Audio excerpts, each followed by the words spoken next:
Hi, everybody. Welcome to a new all of the above budget movie review. And this time, it's time to go into the water, deep into the water, and revisit a classic or a classic series.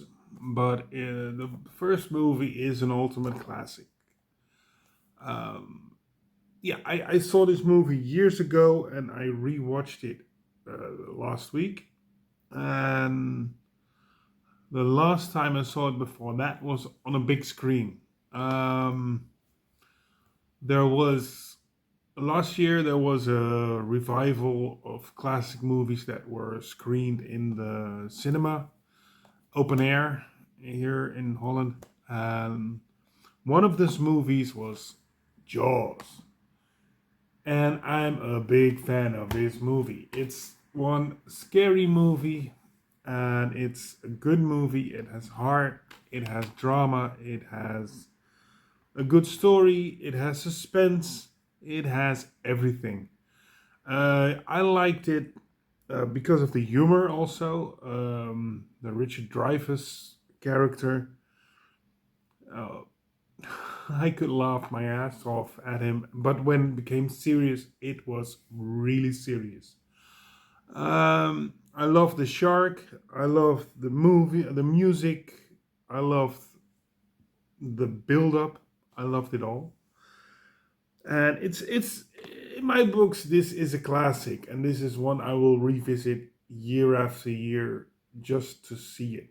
And I can't dream it, but I know some things by heart, and I love the scene where Brody sits with his son and they start mimicking each other. And the last time, or the first time I saw it after being a father myself, I could only hope my son would do that to me or with me also. But until now, it hasn't happened yet. But who knows? Who knows?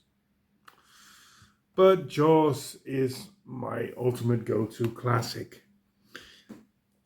And then it was time for a sequel. It was Jaws 2. Jaws 2 really latches on to the story of the first one. It has Roy Schneider in it again. And yeah, it's a good movie. It has the same beats as the first one, but it continues on, well, what happens when Brody what happened to Brody after the stuff in the first movie, his trauma, his angst, everything, and being right again. I mean, that's when the whole town says, well, you're just lying, or they just don't want to listen because, well, their livelihood is more important than their safety. Which was a big theme in the first one also. So we see, yeah, the second one, his threat is more personal because his kids are more involved in this one. Um, and I love this one. It has a fantastic ending.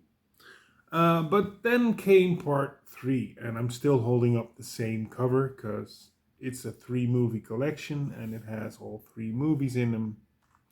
And Jaws 3, also known as Jaws 3D, was a good movie, but it didn't really connect to the first two, and it could be a standalone, just shark movie.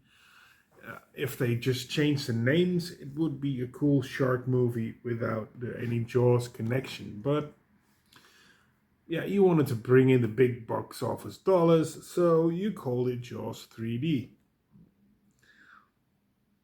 Um, it was, like I said, it was a fun movie, but it didn't really bridge the gap.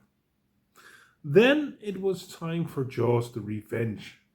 And Jaws the Revenge was the fourth movie, which, well, centered on the wife of Chief Brody.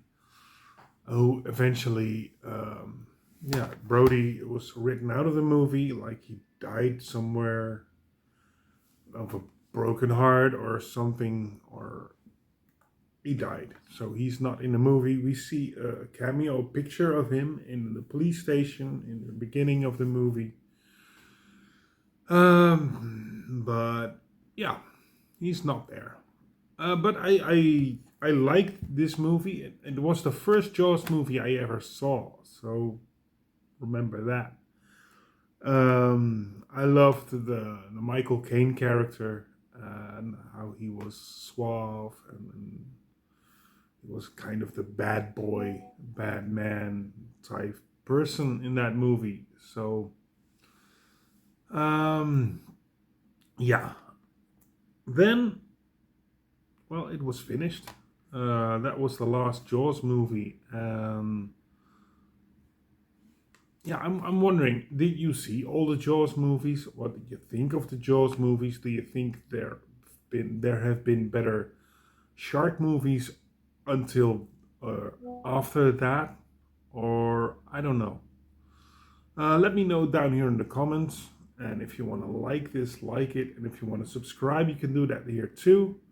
And that just leaves me to say thank you for watching and see you next time.